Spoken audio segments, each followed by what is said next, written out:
थिस्सलुनीकियों के नाम पौलुस प्रेरित की दूसरी पत्री, पहला अध्याय।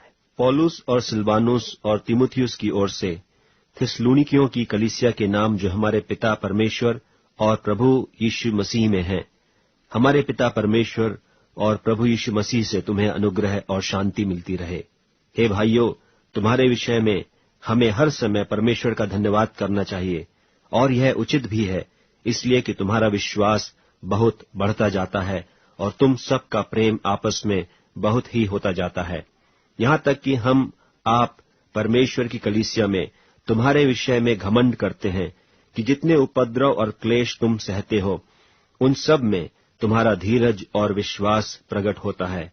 यह परमेश्वर के सच्चे न्याय का स्पष्ट प्रमाण है कि तुम परमेश्वर के राज्य के योग्य ठहरो, जिसके लिए तुम दुख भी उठाते हो, क्योंकि परमेश्वर के निकट यह न्याय है कि जो तुम्हें क्लेश देते हैं उन्हें बदले में क्लेश दे, और तुम्हें जो क्लेश पाते हो हमारे साथ चैन दे।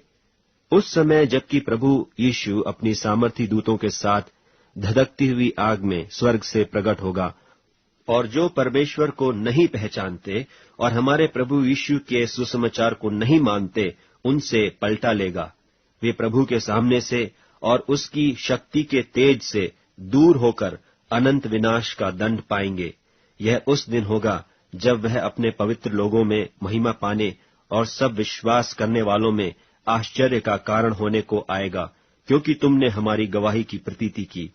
इसीलिए हम सदा तुम्हारे निमित्त प्रार्थना भी करते हैं कि हमारा परमेश्वर तुम्हें इस बुलाहट के योग्य समझे और भलाई की हर एक इच्छा और विश्वास के हर एक काम को सामर्थ्य सहित पूरा करे, कि हमारे परमेश्वर और प्रभु यीशु मसीह के अनुग्रह के अनुसार हमारे प्रभु यीशु का नाम तुम में महिमा पाए और तुम उसमें। थिस्सलुनीकियों के नाम पौलुस प्रेरित की दूसरी पत्री, दूसरा अध्याय। हे भाइयों, हम अपने प्रभु यीशु मसीह के आने और उसके पास अपने इकट्ठे होने के विषय में तुमसे विनती करते हैं कि किसी आत्मा या वचन या पत्री के द्वारा, जो कि मानो हमारी ओर से हो, यह समझकर कि प्रभु का दिन आ पहुंचा है, तुम्हारा मन अचानक अस्थिर न हो जाए और न तुम घबराओ। किसी रीति से किसी के धोखे में न आना, क्योंकि वह दिन न आएगा जब तक धर्म का त्याग न हो ले और वह पाप का पुरुष अर्थात विनाश का पुत्र प्रकट न हो, जो विरोध करता है और हर एक से जो परमेश्वर या पूज्य कहलाता है अपने आप को बड़ा ठहराता है, यहाँ तक कि वह परमेश्वर के मंदिर में बैठकर अपने आप को परमेश्वर प्रकट करता है। क्या तुम्हें स्मरण नहीं कि जब मैं तुम्हारे यहाँ था तो तुमसे ये बातें कहा करता था, और अब तुम उस वस्तु को जानते हो जो उसे रोक रही है कि वह अपने ही समय में प्रकट हो, क्योंकि अधर्म का भेद अब भी कार्य करता जाता है, पर अभी एक रोकने वाला है, और जब तक वह दूर न हो जाए वह रोके रहेगा। तब वह अधर्मी प्रकट होगा, जिसे प्रभु यीशु अपने मुंह की फूंक से मार डालेगा और अपने आगमन के तेज से भस्म करेगा। उस अधर्मी का आना शैतान के कार्य के अनुसार सब प्रकार की झूठी सामर्थ और चिन्ह और अद्भुत काम के साथ और नाश होने वालों के लिए अधर्म के सब प्रकार के धोखे के साथ होगा, क्योंकि उन्होंने सत्य के प्रेम को ग्रहण नहीं किया, जिससे उनका उद्धार होता। और इसी कारण परमेश्वर उनमें एक भटका देने वाली सामर्थ को भेजेगा, ताकि वे झूठ की प्रतीति करें, और जितने लोग सत्य की प्रतीति नहीं करते वरन अधर्म से प्रसन्न होते हैं, सब दंड पाएं। पर हे भाइयों और प्रभु के प्रिय लोगों, चाहिए कि हम तुम्हारे विषय में सदा परमेश्वर का धन्यवाद करते रहें कि परमेश्वर ने आदि से तुम्हें चुन लिया कि आत्मा के द्वारा पवित्र बनकर और सत्य की प्रतीति करके उद्धार पाओ, जिसके लिए उसने तुम्हें हमारे सुसमाचार के द्वारा बुलाया कि तुम हमारे प्रभु यीशु मसीह की महिमा को प्राप्त करो। इसलिए हे भाइयों, स्थिर रहो, और जो बातें तुमने क्या वचन क्या पत्री के द्वारा हमसे सीखी हैं, उन्हें थामे रहो। हमारा प्रभु यीशु मसीह आप ही और हमारा पिता परमेश्वर, जिसने हमसे प्रेम रखा और अनुग्रह से अनंत शांति और उत्तम आशा दी है, तुम्हारे मनों में शांति दे और तुम्हें हर एक अच्छे काम और वचन में दृढ़ करे। थिस्सलुनीकियों के नाम पौलुस प्रेरित की दूसरी पत्री, तीसरा अध्याय। निदान हे भाइयों, हमारे लिए प्रार्थना किया करो कि प्रभु का वचन ऐसा शीघ्र फैले और महिमा पाए जैसा तुम में हुआ, और हम टेढ़े और दुष्ट मनुष्यों से बचे रहें, क्योंकि हर एक में विश्वास नहीं। परंतु प्रभु सच्चा है, वह तुम्हें दृढ़ता से स्थिर करेगा और उस दुष्ट से सुरक्षित रखेगा।